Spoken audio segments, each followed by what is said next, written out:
Boa noite, irmãos. A paz do Senhor. É sempre uma alegria no coração da gente estar na presença do Senhor, poder adorar ao Senhor, poder bendizer ao Senhor, engrandecê-lo, né? Porque Ele é bom, Ele é fiel e Ele tem cuidado das nossas vidas. E nessa noite não é diferente. Nós estamos aqui porque o Senhor nos escolheu e Ele nos chamou para que nós o adorássemos, para que nós o louvássemos, né? Nós estamos aqui com esse intuito de adorar ao Senhor e bendizê-lo. Querido, abra essa palavra do Senhor lá no livro de Atos dos Apóstolos, capítulo de número 1. O que nós vamos ministrar ao coração de vocês essa noite, através do Espírito Santo de Deus, é um tema assim meio polêmico. E quando nós ouvimos muitas vezes esses nomes, a gente às vezes fica até meio assim, né? Quero falar um pouquinho sobre avivamento, né? Então, às vezes a gente fica, né? Estou na igreja pentecostal aí, né? Quando a gente fala de Pentecoste também, às vezes assusta, né? O que é isso, né? Mas é um tema atual, um tema bíblico, e a história da igreja, a história cristã, a história do povo hebreu, ela é marcada pelo avivamento. E uma igreja precisa passar por esse processo. Nós, individualmente falando, como servos e servas do Senhor, precisamos passar por este processo. Se você ainda não buscou de Deus, realmente viver, ter o teu coração avivado, eu desafio você nessa noite a buscar isso do Senhor. É necessário que nós passemos por esse processo. Amém? Abra então a palavra do Senhor lá no livro de Atos, capítulo de número 1. Nós vamos ler do versículo de número 1 ao versículo de número 11. Hoje eu tenho um grande concorrente. Amém. A palavra fala assim: escrevi o primeiro livro a Teófilo, relatando todas as coisas que Jesus começou a fazer e a ensinar, até o dia em que, depois de haver dado mandamentos por intermédio do Espírito Santo aos apóstolos que escolhera, foi elevado às alturas. E a estes também, depois de ter padecido, se apresentou vivo, com muitas provas incontestáveis, aparecendo-lhe durante 40 dias e falando das coisas concernentes ao reino de Deus. E comendo com eles, determinou-lhes que não se ausentasse de Jerusalém, mas que esperassem a promessa do Pai, a qual disse ele: de mim ouvistes. Porque João, na verdade, batizou com água, mas vós sereis batizados com o Espírito Santo, não muito depois destes dias. Então os que estavam reunidos lhe perguntaram: Senhor, será este o tempo em que restaures o reino de Israel? Respondeu-lhes: não vos compete conhecer tempos ou épocas que o Pai reservou pela sua exclusiva autoridade, mas recebereis poder ao descer sobre vós o Espírito Santo, e sereis minhas testemunhas, tanto em Jerusalém, como em toda a Judéia e Samaria e até os confins da terra. Dita estas palavras, foi Jesus elevado às alturas à vista deles, e uma nuvem o encobriu dos seus olhos. E estando eles com os olhos fitos no céu, enquanto Jesus subia, eis que 2 varões, vestidos de branco, se puseram ao lado deles. E lhes disseram: varões galileus, por que estáis olhando para as alturas? Esse Jesus, que dentre vós foi assunto ao céu, virá do modo como o vistes subir. Irmãos, quando a gente pensa em avivamento, o que é avivamento? O que é ser avivado? A palavra avivamento diz? A palavra avivamento, a gente não encontra ela precisamente na Bíblia. Nós só temos um texto onde Abacuque fala: viva, Senhor, a tua obra no meio dos anos, e no meio dos anos a notifica. Mas a palavra avivamento significa dar viveza, despertar, né? Vigor, cobrar despertamento. Esse é o significado da palavra avivamento. Existem alguns conceitos errados sobre o avivamento. Quando se fala em avivamento, a gente pensa logo numa reunião de um monte de crente falando em línguas, né? A gente vê isso na nossa mente, batendo os pés, pulando, profetizando. Essa é a visão que muitas vezes nós temos a respeito do avivamento. Falar em línguas, profetizar, faz parte. Adorar a Deus através de palmas, faz parte do avivamento. Porém, não é isso que indica que uma igreja é avivada ou que uma pessoa realmente passou pelo processo de avivamento. O avivamento, ele deve ser algo constante na nossa vida. É algo que a gente precisa diariamente estar buscando do Senhor. O verdadeiro avivamento, Ele é sobrenatural, ele vem de Deus para a vida do cristão. O cristão abre o coração para que o Senhor entre e o coração desse cristão se torne um solo fértil para que a presença de Deus, para que o Espírito Santo gere os frutos, para que haja o enchimento do Espírito e, em consequência, vem os dons que a palavra fala ali em 1 Coríntios, capítulo de número 13, que você pode ler na sua Bíblia depois, porque faz parte também de todo este processo. Qual que é o perfil do cristão avivado? O efeito do cristão, irmão, que passa por esse avivamento, é que imediatamente acontece a mudança de vida. Nosso caráter começa a ser transformado, começa a ser mudado. O cristão, ele passa a glorificar a Deus em tudo que ele faz. 1 Coríntios 10, 31 fala a respeito disso. O cristão, ele se torna a pessoa responsável pela igreja. Ele não se conforma mais com a apatia, não se conforma com o desânimo, com a preguiça espiritual. E ainda que ele faça parte de uma igreja dinâmica, ele sempre vai estar comprometido em buscar mais o Senhor, em se envolver com a obra do Senhor, em buscar a presença de Deus, em querer, em desejar muito mais de Deus. Então essa é uma característica e o perfil do cristão avivado. O contrário disso vai ser apenas barulho. E nós vemos muito isso por aí, por isso que muitas vezes a gente refuta quando você fala na questão do avivamento. A gente, não, tá bom assim da maneira como eu estou. Mas quando você pensa na questão do avivamento, é quando nós começamos a ser transformados. E a gente observa isso na história cristã, na história da igreja, nos apóstolos, na história do povo de Israel, momentos específicos da história em que eles precisaram experimentar isso do Senhor. E Deus falava o coração deles. Qual que é a evidência do avivamento bíblico? A evidência, irmãos, é o amor à palavra, o arrependimento, a vida de oração e a vida de santidade. Então pense, o amor à palavra. Nós precisamos amar a palavra, nos arrependermos dos nossos pecados, ter uma vida constante de oração e buscarmos a santidade. Isso é evidência de avivamento. Quais são os cuidados que nós devemos ter em relação a isso? Principalmente, irmãos, algo assim que me chama muita atenção e que eu observo assim, muitas vezes nas nossas vidas, quando nós compartilhamos algumas coisas, a gente julga muitas pessoas pelas características pessoais que elas têm. Cada um de nós temos características. Eu, por exemplo, nasci lá no Nordeste, né? Então eu tenho um jeito assim, né? Então, certa vez eu fui pregar numa igreja no interior do Paraná, e com vistas ao pastorado daquela igreja, e quando eu saí, eles não falaram para mim, né? Não tiveram coragem de me dizer isso, né? Aí, logo depois, chega notícia, né? Chega notícia boa, mas notícia ruim também chega. Aí falaram assim, nós não queremos essa pastora nem porque ela é penteca. Aí eu perguntei, o que é Pentecostes para você? Né? Para a pessoa que me falou, né? Eu disse assim para ele, olha, se ser pentecostal é buscar a Deus, é desejar mais de Deus, é querer ter a presença de Deus, olha, diga para essa igreja porque eu vou me lambuzar no Pentecostes. Eu quero esse Pentecostes para mim, porque eu quero mais de Deus, quero conhecer mais o Senhor. E a gente só conhece o Senhor buscando ao Senhor. E à medida que uma igreja que você individualmente falando busca ao Senhor, irmãos, não tem como você não experimentar de Deus algo sobrenatural na sua vida. É impossível. Uma igreja que busca o Senhor, que começa a orar e buscar a presença de Deus, ela é transformada. Vêm os frutos, as pessoas vêm. Se nós olharmos aqui para Atos dos Apóstolos, nos próximos capítulos, a gente vai observar isso, e que a igreja, como que ela fazia? Ela estava unida, perseverando na doutrina dos apóstolos, na oração, na comunhão, e Deus ia acrescentando os que iam sendo salvos. Era o Senhor, porque quando nós atraímos a presença de Deus com uma vida de santidade, uma vida de oração, apego à palavra, conhecendo ao Senhor, é impossível que Deus não haja na vida de uma igreja. Então, esse Pentecostes eu quero para mim. E eu desafio vocês buscarem de Deus isso para vocês. E esse avivamento na nossa vida, o avivamento que vem nos transformar, que vem transformar o nosso caráter. Porque à medida que nós buscamos ao Senhor, irmãos, Deus começa a mostrar para nós as áreas da nossa vida que precisam ser mudadas. E diariamente Deus começa a ministrar o coração da gente, começa a falar ao coração da gente. As pessoas não precisam mais apontar para nós aquilo que precisa ser mudado, porque o próprio Espírito Santo de Deus, ele ministra o nosso coração.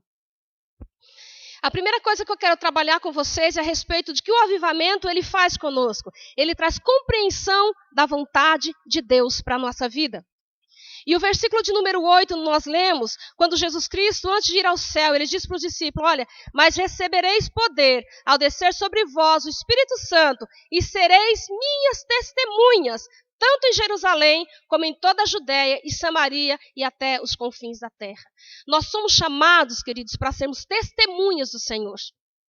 E não há como ser testemunha do Senhor vivendo uma vida de qualquer maneira. O Espírito Santo quer nos transformar, Ele quer transformar o nosso caráter, quer mudar a nossa vida. Então, a compreensão da vontade de Deus, Ele traz para nós, que nós somos chamados para o quê? Para sermos testemunhas do Senhor. Porque o desejo do coração de Deus, lá fala em 1 Timóteo 2,4, que é que todos cheguem ao conhecimento da verdade. O avivamento, ele nos leva a sermos testemunhas do Senhor.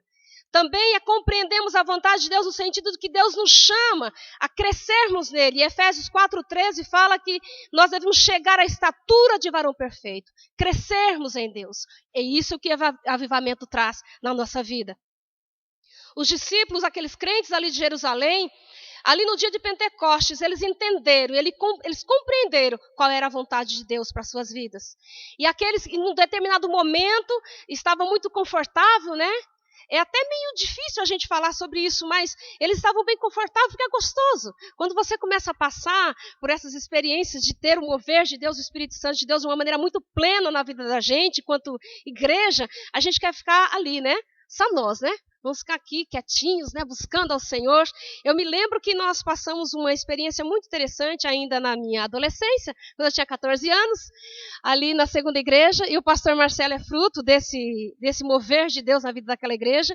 Nós éramos em 5 jovens, apenas. O Adalberto chegou depois, né? Tem alguns irmãos aqui que foram resposta das orações. Nós éramos apenas 5 jovens naquela igreja. E nós reuníamos na sexta, no sábado à noite, no domingo pela manhã na escola dominical. Nunca tivemos preguiça de ir à escola dominical, os jovens daquela igreja. E a gente ficava na sexta-feira até mais ou menos uma meia-noite orando. E a partir daí, Deus começou a mover o coração da igreja. A igreja havia passado por alguns momentos difíceis, e foi quando o reverendo Carlos veio da Inglaterra e foi ali para aquela igreja. E nós começamos a orar, a buscar o Senhor, 5 jovens. E daquela igreja passaram muitos pastores que estão ainda no nosso presbitério e outros que já saíram, como o reverendo Alessandro, naquela época também estava ali. E Deus agia na nossa vida. Não sou contra nós comermos pizza, mas aqueles jovens, naquele momento, não ficavam preocupados em sair para comer pizza, para passear. Nós íamos, era para oração. E era muito bom. E nós não tínhamos preguiça de ir na igreja no domingo à noite, no domingo pela manhã. Foi um tempo assim, muito precioso, muito bom, maravilhoso mesmo. E que Deus nos visitou. E Deus ministrou o nosso coração. E Deus nos levou e trouxe pessoas ali para aquela igreja. Naquele ano, a igreja chegou a 70 jovens. Inclusive o pastor aqui, um dia, né, acho que ele já contou isso aqui, ele estava tão assim com o coração ardendo por Deus, eu espero que o coração dele permaneça, que ele foi entregar um folheto e entregou para o pastor da igreja, o pastor Ezequiel. Lembra? Ele foi entregou um folheto para o pastor da igreja, porque o coração dele estava ardendo por Deus. Isso é fruto de avivamento, irmãos, de oração. Se nós queremos crescer, nós precisamos orar.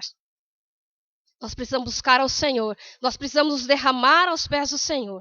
Nós precisamos perseverar na doutrina, na palavra de Deus, buscarmos ao Senhor. É somente assim que a igreja vai crescer. Eu tenho estudado nos últimos dias a respeito de Moisés, está ali no livro de Levítico, e eu falo, meu Deus, esse homem foi o cara. Toda a lei, cada detalhe que ele vai colocando ali, em relação à lei que Deus vai passando para ele. Ele ia para o monte, ele ia para a oração, ele ia para uma vida de oração, para uma vida de buscar o Senhor. Irmãos, é isso que Deus faz na vida de uma igreja, quando a igreja começa a buscar, é a presença de Deus. Não tem como não haver mudança, não tem como não haver crescimento na vida de uma igreja. Em segundo lugar, o avivamento gera no nosso coração esse amor profundo pela palavra de Deus. E o crente que não ama ler a palavra de Deus constantemente, ele ainda não passou pela experiência do avivamento. E nós precisamos aprender a amar a palavra, nos deleitar na palavra. E o Salmo 119, versículo 97, o salmista fala, como amo a tua lei, é a minha meditação em todo dia. Ainda no versículo 174 ele fala, tenho desejado a tua salvação, ó Senhor, a tua palavra é todo o meu prazer, a tua lei é todo o meu prazer.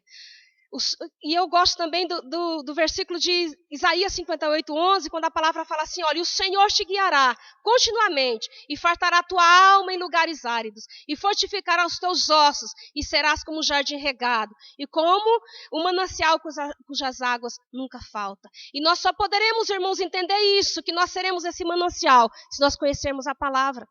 Se você não conhecer a palavra, se você não buscar a palavra, se você não amar a palavra, você não vai saber que caminho você vai ser dirigido. Porque é através da palavra que Deus ministra o nosso coração. E eu não sei se vocês aqui ensinaram os filhos de vocês quando criança, né? Eu lembro que a minha mãe ensinou. Todo crente, no meu ponto de vista, é meu, tá? Tem que saber decorar o Salmo 23. Toda criança tem que saber, viu, irmão? Isso faz parte da vida do cristão. Se vocês não ensinaram, decore o Salmo 23. Então são salvos, a palavra tem que passar isso para a cabeça da criança, para a mente da criança. E a minha mãe passava, quando ela se converteu, ela passava todos os dias, ela lia a Bíblia conosco, ela orava conosco, ali todos os dias, ela cantava com a gente, e ela ministrava a gente queria aprender, aí a gente fazia até uma disputa, né, eu e os meus irmãos, né, a gente queria disputar quem que aprendia mais sobre a palavra. Mas era uma disputa saudável, porque nós precisamos amar a palavra. Quando nós amamos a palavra, isso indica que nós amamos o Deus da palavra. Não é buscar a palavra tão somente para que a gente venha para o púlpito, irmãos. Para ministrar o louvor, né, para dirigir uma reunião de oração, ou para pregar. Não, hoje eu vou me consagrar, vou me separar, porque hoje eu vou fazer tal coisa para o Senhor. Não, é para nós aprendermos a ser para o Senhor aquilo que Ele deseja que sejamos. Não é para fazer algo para Ele, mas é para ser para Ele o que Ele deseja. Amar a palavra. Em segundo lugar, a evidência do avivamento é a oração, a prática diária da oração, todos os dias. Os crentes de Atos dos Apóstolos, está ali no capítulo 2, 42 a 47, que nós já citamos. Eles viviam uma vida constante de oração. Enquanto eles oravam, Pedro foi livre da prisão. Enquanto Paulo e Silas oravam na prisão e eles adoravam o Senhor, e a gente só consegue adorar ao Senhor, louvar ao Senhor quando a gente tem uma vida de oração na presença de Deus. As cadeias foram quebradas e muitos, aqueles presos foram soltos. As correntes foram quebradas através do poder da adoração, através do poder da oração. É a oração que muda as circunstâncias da nossa vida. É a oração, é através da oração e a palavra na nossa vida que nós somos curados e que nós somos transformados. Deus nos cura as enfermidades físicas, porque nós cremos nesse mesmo Deus que operou no passado. O mesmo Cristo que fez milagres no passado, Ele pode fazer milagres no presente. Na nossa alma, Ele cura a nossa alma, as feridas da nossa alma, que nós trazemos no dia a dia, em consequência de relacionamentos muitas vezes frustrados, relacionamentos familiares. Deus nos cura através da palavra e através da oração. Nós precisamos aprender a buscar o Senhor através da oração. Homens que na palavra fala sobre Abraão. Abraão era amigo de Deus. Você só se torna amigo de alguém quando você caminha com essa pessoa. Aí você pode dizer, esse é meu amigo. E a palavra fala a respeito de Abraão, que ele era amigo de Deus. E naquela época ainda não tinha lei. Mas Abraão conversava com Deus. Por isso ele pôde esperar durante 25 anos pelo cumprimento de uma promessa. Do contrário, ele não esperaria. Ele caminhava com Deus, ele tinha vida de oração. Davi, o grande salmista, mesmo com todos os problemas que Davi teve, quanto ser humano, mas era um homem que amava o Senhor, era um homem que buscava o Senhor, é um homem que conhecia o Senhor. Ele sabia quem era Deus. E ele sabia que Deus é um Deus perdoador. Os grandes avivalistas do século XIX, eles tiveram as suas vidas marcadas pela oração. E nós precisamos buscar Deus através da oração. Colossenses 4:2, a palavra fala, perseverar em oração, velando nela com ações de graça. Na escolha dos diáconos aqui, é Pedro que toma a frente da igreja nesse momento. Eles oraram. Antecedia a oração, presbíteros, a oração, ela sempre vem antes, irmãos. É oração, não há como a gente ter uma vida próspera em Deus, uma vida cheia da presença de Deus, se nós não orarmos. Romanos 12:12, o apóstolo Paulo fala, alegrai-vos na esperança, sedes pacientes na tribulação e perseverai na oração. A nossa vida precisa ser marcada pela oração. A vida de um pastor, a vida de um líder, a vida de um presbítero precisa ser marcada pela oração. A vida de um ministro de louvor, vou pegar no pé de vocês hoje, né? Coisa boa, né? Pegar no pé dos outros, né? É verdade, irmãos. Não tem como. Não tem como. A nossa vida precisa ser marcada pela oração, uma vida de mudança em Deus e de querer que Deus nos transforme a cada dia e sermos usados pelo Senhor da maneira como Deus deseja que sejamos. Deus quer nos usar. Deus quer nos levantar. Deus quer quebrantar o nosso coração a cada dia. Ele quer mudar a nossa história, Ele quer fazer algo novo na nossa vida. O avivamento também é marcado pelo arrependimento. Se a gente não conhece a Deus, se a gente não busca o Senhor através da oração, não há como a gente se arrepender daqueles pecadinhos, né? Os pecadões, eles estão claros para nós. Mas e os pecadinhos? Mas muitas vezes esses pecadões que nós classificamos, porque para Deus não tem tamanho, pecado é pecado, não tem tamanho para o Senhor, nós não conseguimos nos quebrantar diante do Senhor, não nos arrepender. Por quê? Porque a palavra nós não toca o nosso coração, porque nós não a conhecemos, porque nós não buscamos ao Senhor através da oração. A nossa vida precisa ser marcada pelo arrependimento. E o que eu mais gosto em Davi, e se talvez nós falássemos todas as características de Davi aqui, sem dizer o nome dele, nós não íamos querer ele como pastor. Mas ele teve a vida marcada pelo arrependimento. Quando o Senhor falava com ele, Davi sabia se humilhar diante de Deus e quebrantar o seu coração diante do Senhor. Arrependimento, irmãos. Como igreja, nós precisamos nos arrepender dos nossos pecados, por não buscarmos o Senhor como deveríamos buscar. A vida de Davi, o arrependimento levou Davi a escrever o Salmo de número 51. Compadece-te de mim, ó Deus, segundo a tua benignidade. Ele fala assim, olha, os meus pecados estão constantemente diante de mim. Eu peco contra ti somente eu peco, e eu faço mal diante dos teus olhos. O Salmo 32, ele fala, olha, enquanto eu calei, os meus pecados envelheceram os meus ossos, pelos meus constantes gemidos todo dia, porque a tua mão pesava de noite sobre mim. E o Senhor trabalhava no coração de Davi. Davi sabia se arrepender. E se nós, como igreja, nos quebrantarmos diante do Senhor, pedirmos ao Espírito Santo, porque esse é o papel do Espírito Santo, ele nos convence diariamente dos nossos pecados. Ele quer tocar o nosso coração, ele quer nos mover na direção do Senhor. A palavra fala lá em 2 Crônicas 7, se o meu povo que se chama pelo meu nome se humilhar e orar e me buscar e se converter dos seus maus caminhos, eu ouvirei dos céus. Eu perdoarei os seus pecados, eu sararei a sua terra e estarão atentos os meus ouvidos à oração que se fizer neste lugar. Arrependimento. A igreja precisa se arrepender, a igreja precisa buscar ao Senhor. Individualmente falando, nós precisamos buscar. Deus está chamando a igreja ao arrependimento, a prática das primeiras obras, do amor sendo derramado dentro do nosso coração. Em Mateus 3,8, a palavra fala, produzir, pois, frutos dignos de arrependimento. Nós precisamos ser uma igreja que nos arrependamos todos os dias, que nos quebrantemos diante do Senhor. E Pedro, irmãos, ele chorou amargamente, quando ali diante de que ele teve a oportunidade, né, de não negar a Jesus, e ele negou. Mas quando ele lembrou que veio à mente dele, no coração dele, as palavras de Jesus, quando disse para ele, olha, antes que o galo cante, 3 vezes me negarás. A palavra fala que ele amargamente, ele chorou de arrependimento, porque ele lembrou daquela palavra, porque ele havia negado o Mestre, o seu Salvador. Mas aqui em Atos dos Apóstolos nós observamos que Pedro já era um homem tocado pelo poder de Deus, um homem ousado na palavra. Um homem que chegou diante do Sinédrio, ele disse assim, olha, julgai se é justo diante de Deus ouvir a vós outros ou ouvir a Deus. Aquele mesmo Pedro que havia negado Jesus 3 vezes. Ele diz isso diante de um sinédrio. Por quê? Porque ele já havia sido tocado pelo Espírito Santo de Deus. E nós, como igreja, precisamos ter essa experiência com o Espírito Santo. Nós precisamos. O Espírito Santo precisa tocar a nossa alma, precisa tocar o nosso coração. Nós precisamos ser uma igreja marcada pela palavra, que ame a palavra. E quanto igreja histórica, nós não temos que reclamar, né? Porque a gente preza pela palavra. Nós temos os nossos púlpitos é cheio da palavra, mas talvez falta para nós mais oração. Buscar mais ao Senhor através de um derramar do nosso coração diante do Senhor. Uma das igrejas que mais cresce no Brasil é a Igreja Assembleia de Deus. Nos últimos anos é que eles têm tido assim, enviado pessoas para o seminário. Mas a característica e a marca dessa igreja é a oração. E eu sempre comento com o pastor, né, que quando você chega numa igreja Assembleia de Deus, talvez nas igrejas grandes, aqui eu já não, faz muitos anos que eu não vou, Mas você chega, os crentes, eles se ajoelham. Eles dobram os seus joelhos. E eles vão para a oração.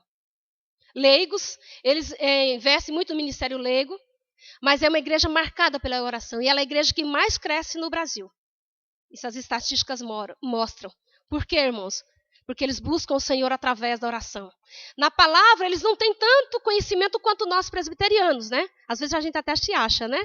O conhecimento que nós temos. Mas eles buscam a Deus através da oração. E Deus acrescenta os salvos. Na simplicidade deles, eles leem a palavra. Porque é o Espírito Santo que toca os corações. Não é aquilo que eu falo. Não é aquilo as palavras bonitas que eu tento mostrar para vocês aqui. Mas é o Espírito Santo que age dentro do nosso coração. E nós precisamos aprender a buscar ao Senhor através de uma vida de oração, de uma vida marcada pela palavra, sim. Aproveitar que nós temos a palavra e conhecimento da palavra, ensinar a palavra ao povo, mas também nos quebrantarmos diante dele. Buscarmos o arrependimento, buscarmos uma vida de santidade, buscarmos o Senhor através da oração, orarmos muito mais. Nós oramos muito pouco, 1 hora de oração por semana na igreja é pouco. Esse é o meu ponto de vista. O pastor quiser brigar comigo, depois ele briga. Mas é verdade. Nós precisamos, pastores, presbíteros, ministros, nós precisamos buscar diáconos, buscar o Senhor no nosso dia a dia, buscar esse avivamento que a Bíblia fala e quer tocar o nosso coração. Todos os avivamentos da Bíblia e da história foram marcados e conservados na atmosfera da adoração, do jejum, do arrependimento, da confissão espontânea, do quebrantamento de espírito, da humilhação diante de Deus.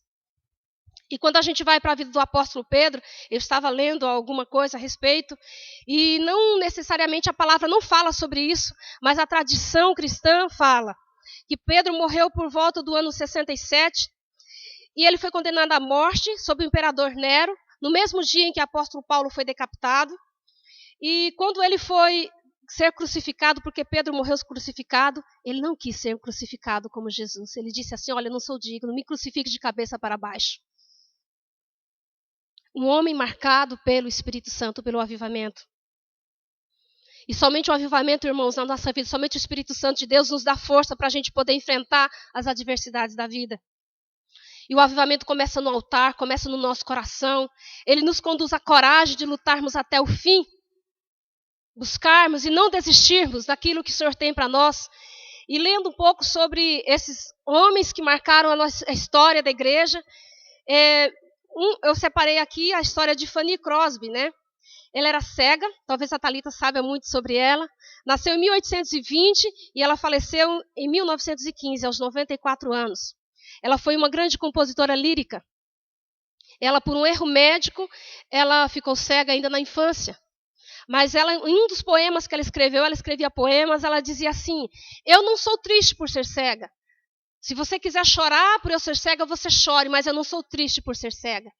E por volta dos 44 anos, ela começou a fazer as composições. E entre os cânticos que ela compõe, a Deus damos glória, junto a ti, que segurança, quero estar aos pés da cruz. E são cânticos que nós cantamos até hoje. Uma vida marcada pelo avivamento. E segundo a história, fala a biografia dela, que ela passava horas de oração antes dela ir fazer qualquer ministração. Foi a primeira mulher a falar no Senado nos Estados Unidos. Discursou para mais de 5 presidentes. Uma vida marcada pela oração. E eu anotei aqui algo que ela escreveu antes de morrer. E ela disse o seguinte, creio que a maior bênção que o Criador me proporcionou foi quando permitiu que a minha visão externa fosse fechada. Consagrou-a para a obra para a qual me fez. Nunca conheci o que é enxergar, e por isso não posso compreender a minha perda. Mas tive sonhos maravilhosos. Tenho visto os mais lindos olhos. Eu imagino que ela já estava vendo Jesus.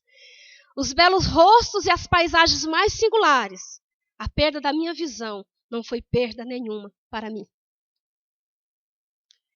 Uma vida marcada, irmãos, pelo avivamento, pela presença de Deus. E é isso que nós precisamos experimentar. Né? O que John Wesley experimentou, que Moody experimentou, que esses homens que passaram, que nós temos ainda na nossa lembrança a vida desses homens. Nós não vivemos nada. Tem um cântico que diz que fala que o pouco que nós temos visto não é nada diante daquilo, individualmente falando. Que esse seja o nosso desafio quanto igreja presbiteriana independente aqui em São José dos Pinhais, primeira igreja. Que nós possamos ouvir a voz do Senhor. E nós possamos nos quebrantar diante do Senhor e desejar viver verdadeiramente uma vida prostrada aos pés do Senhor. Uma vida cheia da presença de Deus. Onde através de nós e aonde nós formos, pessoas sejam tocadas pelo Espírito Santo de Deus. Nós possamos verdadeiramente fazer a diferença. Não apenas no altar, mas na nossa casa, no nosso dia a dia. O lugar que é difícil mesmo de sermos testemunha é no nosso lar. Porque ali as pessoas nos conhecem, né? Como é difícil, né? Para irmãos, para o pai, para a mãe. E o próprio Jesus disse assim, olha, o profeta não tem honra na sua casa.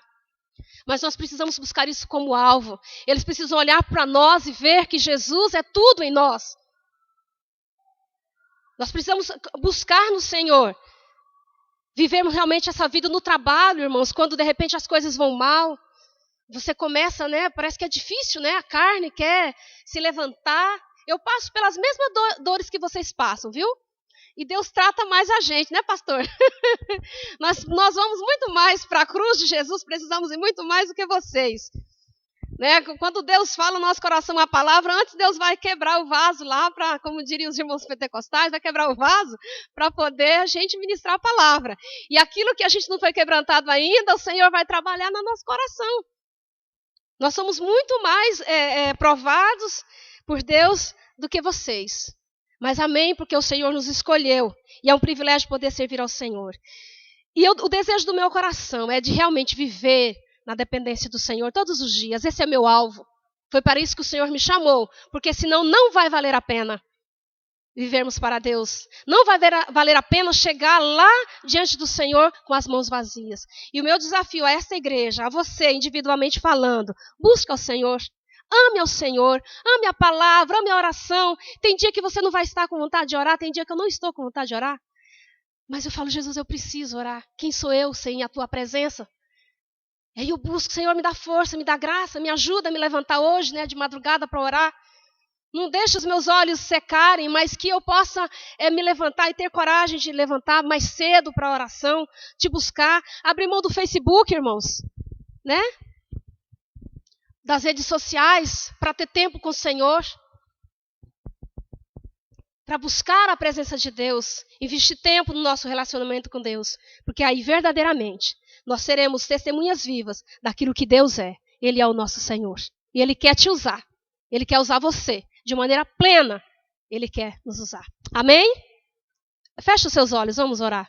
Deus bendito, Deus amado, muito obrigado pela tua presença, Senhor, na nossa vida. E nós queremos, ó Deus, te conhecer mais. Nós queremos pedir a tua graça cada dia mais sobre nós. Pedimos que o teu Espírito Santo nos ajude. Deus, e que nas nossas fraquezas o teu poder se manifeste, a tua graça se manifeste. Deus, e nós sejamos fortalecidos cada vez mais na tua presença. Que essa igreja possa ser tocada pelo teu Espírito Santo. Que pessoas aqui individualmente falando possam desejar te conhecer mais. Possam ser tocadas pela tua presença de uma maneira plena, para que possa viver uma vida abundante na tua presença, Senhor. Que nós possamos, ó Deus, seguir o exemplo, Senhor, dos teus discípulos, Pai. Porque nós também somos discípulos chamados pelo Senhor. Deus, que nós possamos seguir o exemplo de tantos homens e mulheres, Senhor, da história da igreja, os pais da igreja, Senhor, como os primeiros missionários que chegaram aqui ao Brasil, Senhor, que abriram mão, Deus, de viver uma vida, Senhor, tão amável, Senhor, ali nos Estados Unidos, na Suécia, em tantos lugares que eles estavam tão bem, Senhor, com tantas riquezas, com tantos bens materiais, mas eles abriram mão para vir aqui para o nosso país, para ministrar a tua palavra, e alguns aqui morreram tão cedo, Pai, mas nós queremos viver, Senhor, na dependência da tua graça, mesmo com todo o conforto que nós temos, nós te louvamos por isso, mas nós queremos pedir que o teu Espírito Santo, como ele venha tocar o nosso coração de uma maneira muito profunda, que essa igreja possa ser marcada pela tua presença, pela transformação que o Senhor quer fazer dentro do nosso coração, dentro da nossa vida, que nós possamos desejar te conhecer e desejar te amar mais. Não apenas de palavras, ó Deus, que nossos lábios não possam falar palavras tão suaves para ti tão somente, mas que o nosso coração deseje te conhecer cada vez mais. Em nome de Jesus.